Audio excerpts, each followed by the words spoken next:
Welcome to Whiskey Cast, cask strength conversation featuring news and interviews from the world of whiskey. I'm Mark Gillespie, and this is episode number 1148 for February 8th, 2026. Coming up in a few minutes. If you or I had said, hey, we've got millions laying around, let's go buy this, and, we'll take it over. We'll make a go of it. And we had signed the NDAs and gone into the locked door room to see the books, behind the scenes, I think we would have walked away saying, I don't think this could work for us. There's a big hearing set for Monday in the Uncle Nearest receivership case, and the expectations are for a packed courtroom in Knoxville, Tennessee. We'll bring you up to date with Janet Patton, who covers the whiskey industry for the Lexington Herald-Leader.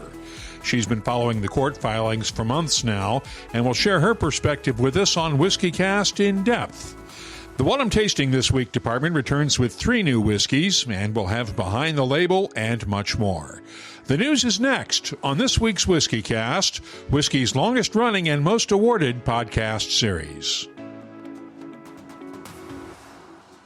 Hey, it's Gabriel from Dewar's Whiskey. Here's a quick tip.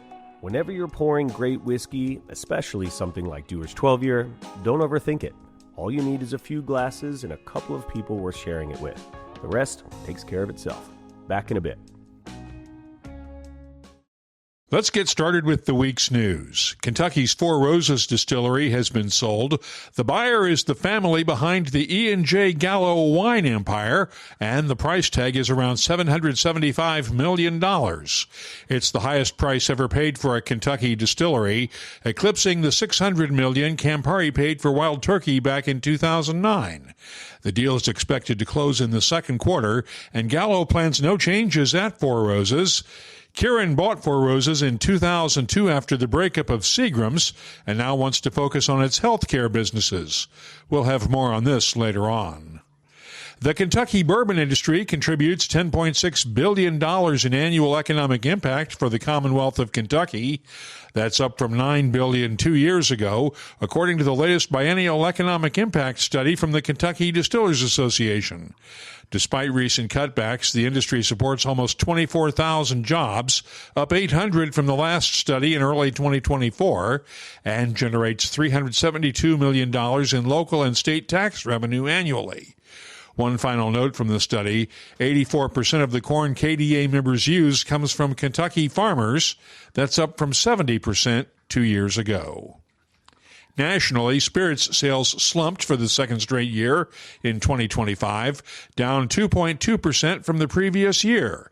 That's according to the Distilled Spirits Council's annual economic briefing. Supplier sales fell to $36.4 billion, while volumes rose 1.9% to 318 million 9-liter cases. Christine Lacascio of Discus says several factors combined for the decline. Broadly speaking, we believe it is due to three components. The first one being a decline in consumer sentiment, persistent inflation on essentials such as housing, insurance, healthcare, and which cuts into expenses on non-durable products. And then, of course, younger adults have lower purchasing power. So in a nutshell, the story here is that consumers have less for discretionary spending on items like beverage alcohol. Spirits maintained its market share lead over beer and wine, and spirits-based ready-to-drink cocktails were the highlight of the year, up 16% over 2024. American whiskey sales were down by 1%. One final note on tariffs. U.S. spirits importers paid more than $200 million in tariffs last year on the whiskeys and other spirits they brought into the U.S. A Texas bankruptcy court judge has rejected Stoli Group's bid to put Stoli Group USA and Kentucky Owl Bourbon into Chapter 7 liquidation. The judge appointed Chapter 11 trustees to oversee the companies after Fifth Third Bank argued that creditors could receive much more money from an orderly winding down of the companies rather than dumping 35,000 barrels of bourbon on the market at one time. The bank successfully opposed Stoli's plan to pay off $78 million in debt last year with the bourbon stockpile after the judge said the market for bulk whiskey was, quote, dismal. In other news, Scotland's Glenwivis distillery has received a £500,000 injection of capital from the Scottish development agency First Port's Catalyst Fund. The community-owned nonprofit distillery is still a couple of years away from releasing its first 10-year-old whiskey, and the funding will help Glenwivis strengthen its books to create new jobs and beef up its marketing and sales efforts ahead of the launch. Wales is following Scotland's lead in increasing its minimum unit pricing for alcoholic beverages to 65 pence per unit starting this October. That's up from the current 50p. Supporters believe minimum unit pricing helps reduce the sale of alcoholic beverages at very low prices, with overall health improvements as a result. We have a bunch of new whiskeys to talk about this week, starting with a new release from Ardbeg. The 10-year-old cask strength Ardbeg is the strongest Ardbeg committee release to date at 61.7% ABV and uses a combination of ex-bourbon casks with casks that had been filled with undiluted spirit as an experiment.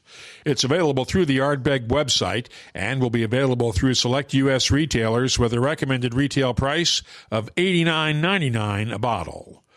Also from Islay, Lagavulin is adding a new whiskey to its permanent lineup for the first time in nearly a decade. The 11-year-old Sweet Peat is matured exclusively in first fill ex-bourbon casks and will be available at a recommended retail price of $69.99 a bottle. Scotland's Ardbeg distillery is known for its rye whiskies, but is now taking pre-orders for its first single malt Scotch whiskies. The range made its debut at a series of tastings during the recent World Economic Forum in Davos, Switzerland. There are 3 releases in the initial lineup. The Signature is a 10-year-old single malt that will be the distillery's flagship release. The Journey is limited to 500 sets worldwide and features whiskeys from 10 to 18 years old, and the Wild One is limited to 100 bottles globally. It's made using wild yeast fermentation to show off the terroir of the Ardbeg estate. There's no word on pricing. Murray McDavid has released a 60-year-old Dumbarton single-grain Scotch whiskey. It was distilled on Christmas Day in 1964 and is bottled at cask strength with natural color and no-chill filtration. The price tag is $1,800 a bottle. From bourbon country now, Brown-Forman's King of Kentucky brand is releasing a new small batch collection of 3 bourbons aged from 12 to 18 years. The difference between the 3 will be in proof, with one at 105 proof, a second at 107.5 proof, and the third at 110 proof. All 3 are priced at $299 a bottle. I have a sample of the 105 proof, and will have my tasting notes for it in a few minutes. Meanwhile, Woodford Reserve has released its latest Distillery Series Experimental Expression, a bourbon finished in Cabernet Sauvignon wine barrels. It's available through the distillery's gift shop and select Kentucky retailers. There's no word on pricing. Chattanooga Whiskey is taking on the Irish tradition of single pot still distilling with its latest experimental release. It's distilled from floor-malted barley, unmalted barley, and oats, and matured for more than 4 years. But it's only distilled twice, as opposed to the traditional 3 times for Irish single-pot still whiskeys. It's available at the distillery in Chattanooga for $59.99 a bottle. And finally, Suntory has released its annual Royal Zodiac edition for 2026, the Year of the Horse. It carries a recommended retail price of $299.99 a bottle and is available through Decanta. You can keep up with the latest whiskey news all week long at whiskycast.com and in the WhiskyCast community app.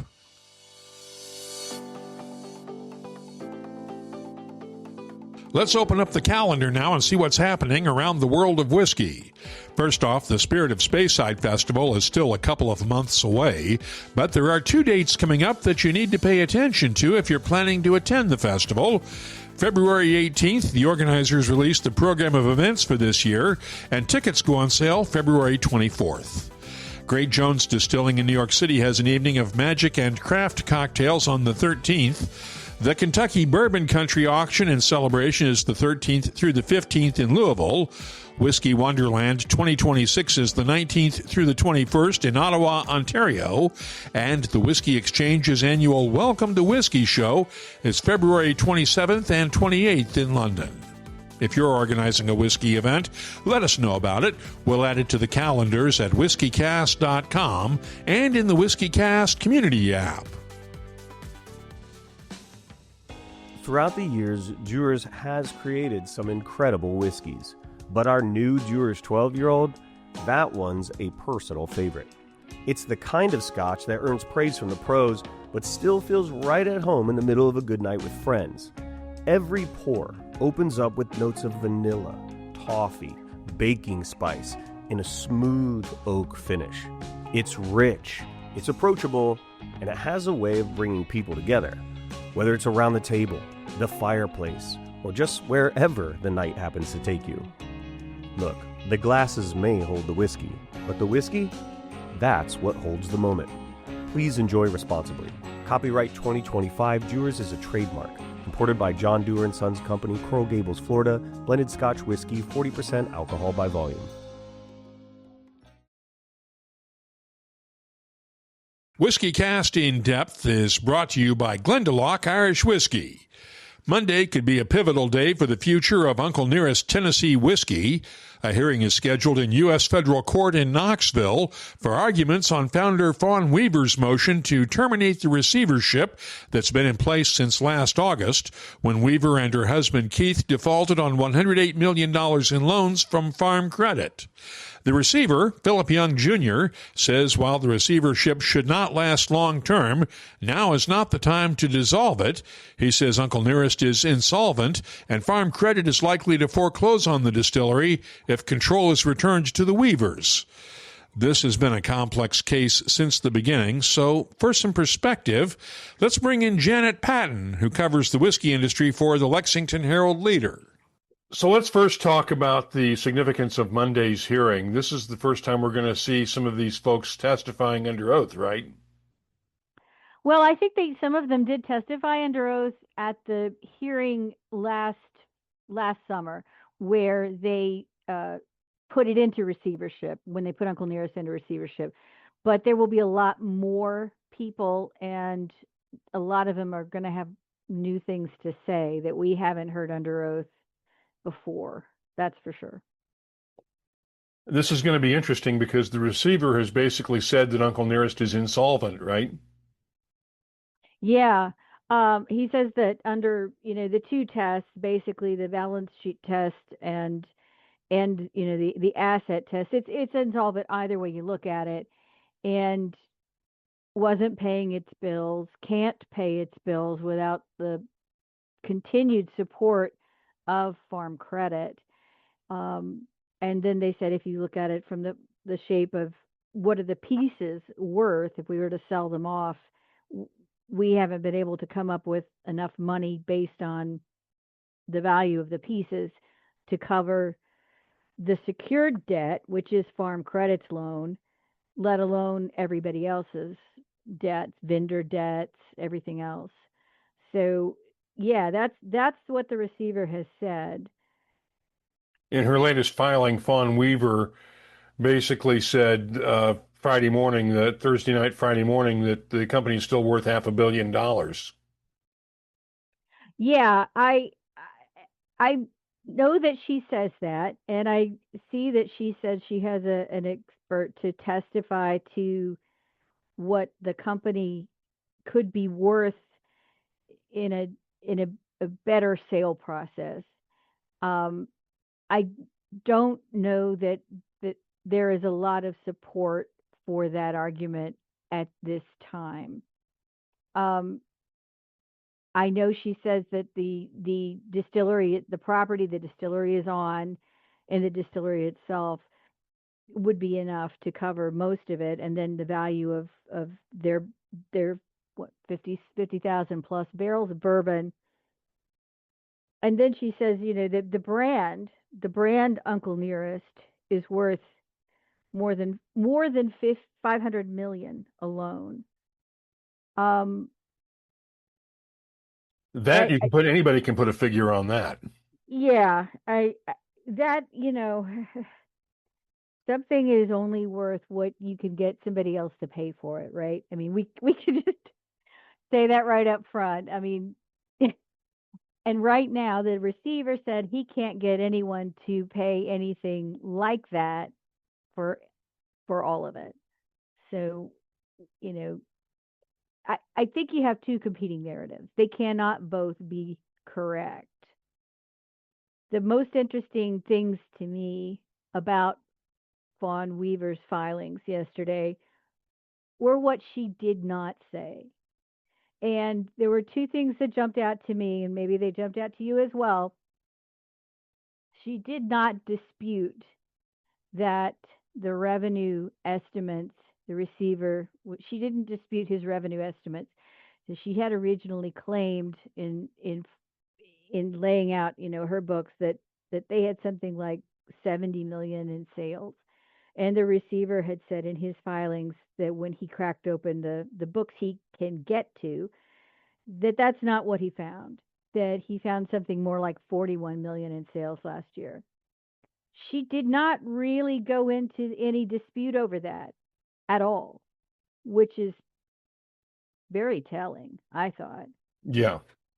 I mean, if you're going to pick apart his valuation and establish your own, and you're willing to say right up front, hey, we'll go ahead and accept this valuation, then yeah, that says a lot right there. And then the other thing that I found extremely, extremely telling was the receiver had made a big point in saying that there had been no tax returns filed since 2018. And she didn't touch that with a 10-foot pole. Her filings said nothing. And it would have been extremely easy if she had tax returns to just say, here they are. Yeah. And she didn't even address it a bit. Let alone paying our excise taxes or anything like that we don't know about. Yeah, there seems to be some question about whether state taxes were also paid. The receiver said he had to make some payments to some other states. I think he mentioned New Jersey and Tennessee, and I think there was on the balance sheet that the bank submitted a Tennessee tax due, and he said the company could still face exposure. And I think what he means by that, I'm trying to interpret this, is legal exposure. That the states can say, well, it's one thing to paid up what you owed if you did. It's another, you don't get to just say, okay, we're free. Sometimes states are really upset that you didn't pay taxes and they come after you for fines. No. Which would be the case here. Yes. They like to get paid right away. I think if you or I didn't pay our taxes for years, there would be some consequences. There would be repercussions, to be sure. Yeah.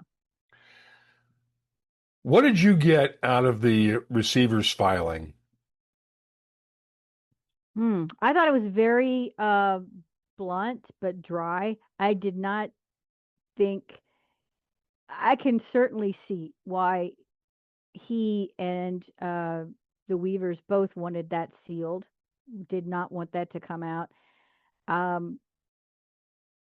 However, the truth is that anyone who was contemplating buying this company would have seen the same set of facts as are presented in these filings. So if you or I had said, hey, we've got millions laying around, let's go buy this and we'll take it over, we'll make a go of it, and we had signed the NDAs and gone into the locked door room to see the books, behind the scenes, I think we would have walked away saying, I don't think this could work for us, but if it did, here's the amount we could pay for it. So I thought the receiver was very circumspect in some of the things he said. He tiptoed right up to a line and did not walk over it in everything he said about the books, the financial documents he has and doesn't have, what he has done to recover things like missing records, like, why he was very, I thought, candid about why he wanted to get a hold of the other entities, the other legal entities that he wants to expand into the scope of the receivership, and why, and saying, I haven't been able to access some of these documents, for instance, because they're on accounts owned by Grant Sidney, which is her company, Fawn Weaver's company. And so, since that isn't technically part of the receivership, I can't look at all of the, QuickBooks or whatever. This would let him do that. I thought that was a very valid argument. He also was quite candid that he has not made any determinations about wrongdoing on anyone's part. Despite Fawn Weaver saying that she has been cleared, he was pretty blunt about that. No one's been cleared. No one. Yeah, he walked right up to the line of saying that fraud had been committed. Yes, the word fraud does appear many times in his and in the bank's filings more. Very questionable transactions. I thought his last filing was the most telling, and I put this in my story today, and it was in a footnote where he said, if they did not know that the things they were saying were not true, they should have. And in a way, you have to almost admire Fawn's. She almost all but dared them to charge her with something in her filing, saying, "We are not here on a fraud claim." And okay, that felt to me like she was saying, well, if you've got cards, put them on the table. So I suspect cards will be coming one way or the other. Yeah, I suspect the receipts are coming on this one. Mm-hmm. I'm not going to Monday's hearing. As far as I know, right now, it is still open to the public. It's federal court. Federal court is different from a lot of state courts. There's no cameras. There's no recording equipment of any kind whatsoever. So if you've not ever been in a federal court, you can't use a recording device, and usually you are not allowed to take notes on a computer. Some judges will allow you to type, depending on the judge. Other judges will only allow handwritten notes. And so we'll have to depend on, I suspect, some of the local reporting to be and it has been very solid. I think it will be very solid if the local reporters there go. And then, the judge, I don't think he'll take a long time to rule on this. No, the receiver is well within his rights on this one to insist that the receivership continue, but he doesn't want it to continue forever. Right. There's no point in continuing it forever. He's not in the business of running a bourbon company and doesn't want to be, and that's not his job. So one way or another, this will expand, and then either down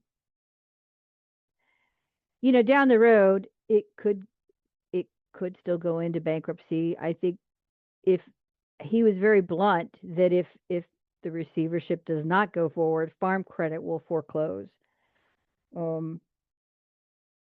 I don't see, personally, based on my information, I don't see it going back into Fawn Weaver's hands after Monday's hearing.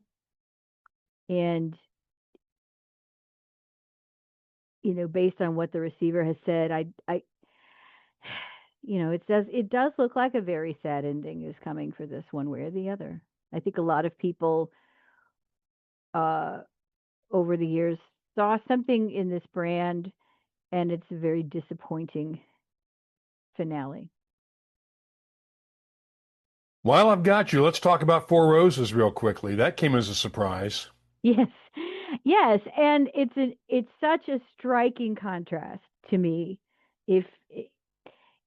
I don't know if they will hold that sale up and say, see, a bourbon company just sold for $775 million. I don't think that would be a very favorable comparison for them, given what we know about Four Roses versus what we know about Uncle Nearest. Four Roses is a very storied brand. Um, Profitable. Profitable, very profitable. Has been owned by Japanese company Kirin, and Kirin had said last fall, apparently quietly, they were looking for a sale, and it didn't take long to find a buyer for this particular brand. And now they've announced $775 million. Some of that contingent on achieving some targets after the sale, which I think is likely to happen. So it's going to Gallo. E.J. Gallo is one of the biggest wine companies, if not the biggest wine company in America, family owned, privately held. Lots of other brands in their portfolio, a couple of Scotch brands, Horse Soldier Bourbon in Kentucky as well, a lot of brandy. It's pretty diverse outside of wine, not a ton, but enough. And this feels to me like a good deal. I think Gallo got a bargain, frankly. Yeah, considering Four Roses was supposed to have gone for $1 billion, I think 775 is a pretty good price. Yes, and they just released a statement to me saying they don't plan on making changes. They are very excited about this. They have a track record of success. Master distiller Brent Elliott was Distiller of the Year in, I think, it was a couple of years ago, maybe 2020, Yeah. 2024. It's a couple of years ago now, but he is well respected. The brand is loved, has many fans in and out of Kentucky, in and out of the U.S., overseas. Strong brand loyalty there. I don't see how this goes wrong. I think that's a big win. If I remember correctly, this is the highest price that's been paid for a Kentucky bourbon distillery. You could be right about that. It's a big deal. I think the highest previously was when Wild Turkey sold, when Pernod Ricard sold it to Campari for $600 million. Wow, that's amazing. But that was many years ago. Right. So even looking at it now, this is down the road. Bourbon is in a dip. There's no denying that the American whiskey industry, American spirits industry, is at a struggle place right now. This is a buying opportunity, and it's kind of the same position that you see some of the other privately held brands and solidly financed spirits companies. They're not slowing down as much, it seems to me, as the publicly traded ones. They don't have the same pressures, and this is a vote of confidence for sure in bourbon. Interest in the Uncle Nearest case is so strong that the judge has moved the hearing to the largest courtroom in the Knoxville Federal Courthouse. We'll have details as soon as they're available at the WhiskeyCast website and in the WhiskeyCast community app. Thanks to Janet Patton of the Lexington Herald-Leader for joining us on this week's WhiskeyCast In Depth. You can find her work at Kentucky.com.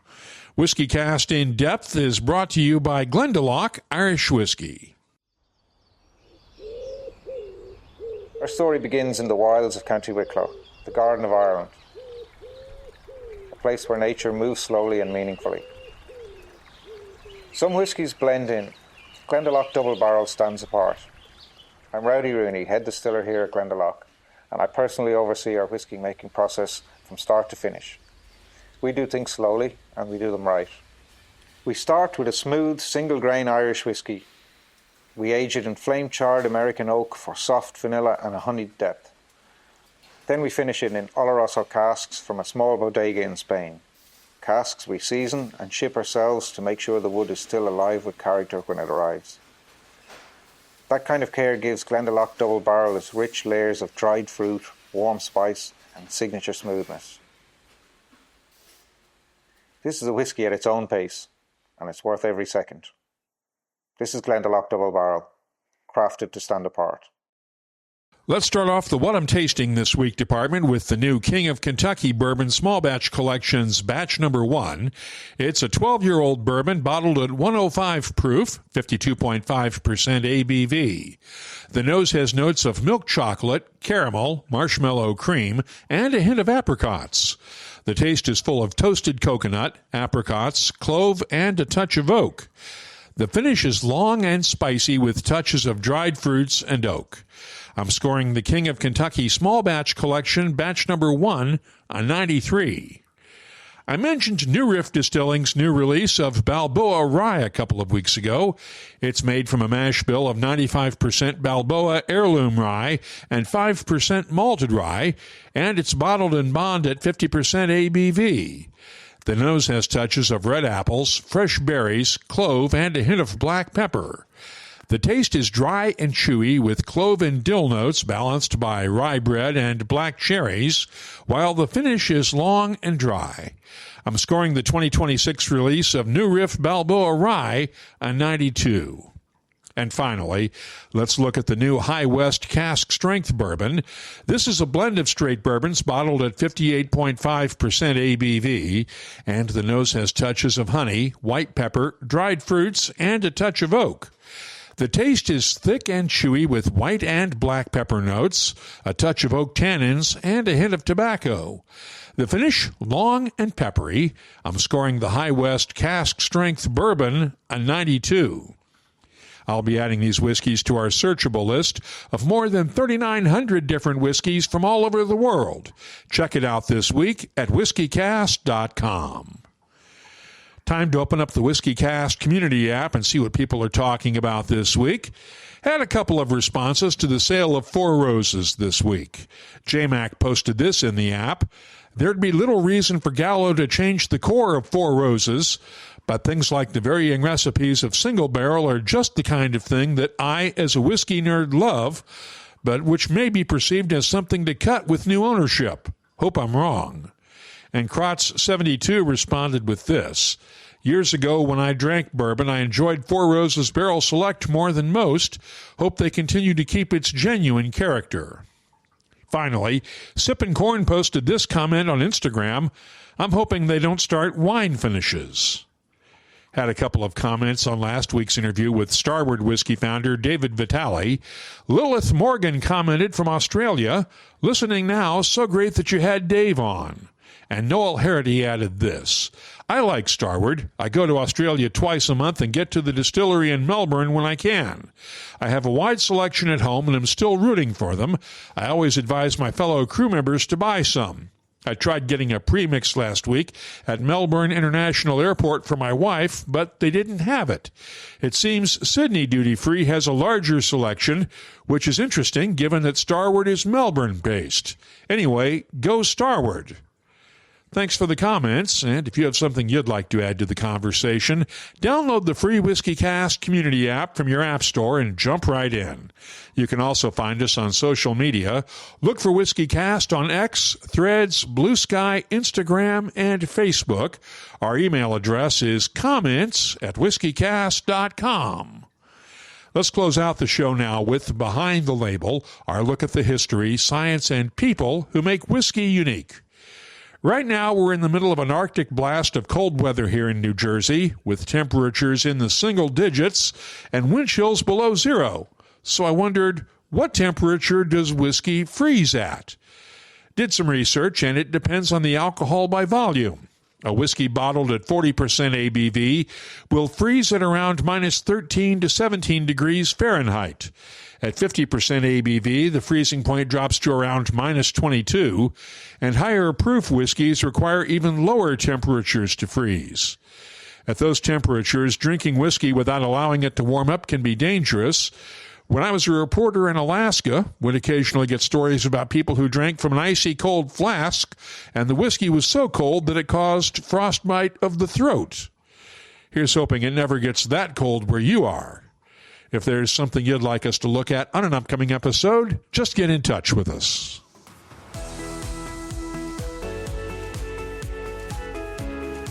That's all for this episode of Whiskey Cast. You'll find links for the stories in this episode in our show notes at whiskeycast.com. That's also where you'll find the latest whiskey news, my tasting notes, the calendar of events, the whiskey photo of the week, and, of course, a complete archive of our past episodes going all the way back to 2005. We'd love to hear from you. Download the free Whiskey Cast community app from your app store or find us on X, Blue Sky, Threads, Instagram, and Facebook at Whiskey Cast. Our email address is comments@whiskeycast.com. There's something special about opening a bottle of Dewar's 12-year with the people who matter most. It brings out the stories, the laughter, and the kind of moments you don't plan but never forget. Built on tradition, made for right now, and best when shared. Dewar's 12-year-old. Whiskey Cast is a production of Cask Strength Media, copyright 2026, and comes to you each week from the charming, yet regrettably dry town of Haddonfield, New Jersey. I'm Mark Gillespie, reminding you that when you drink, please drink responsibly. Thanks for listening.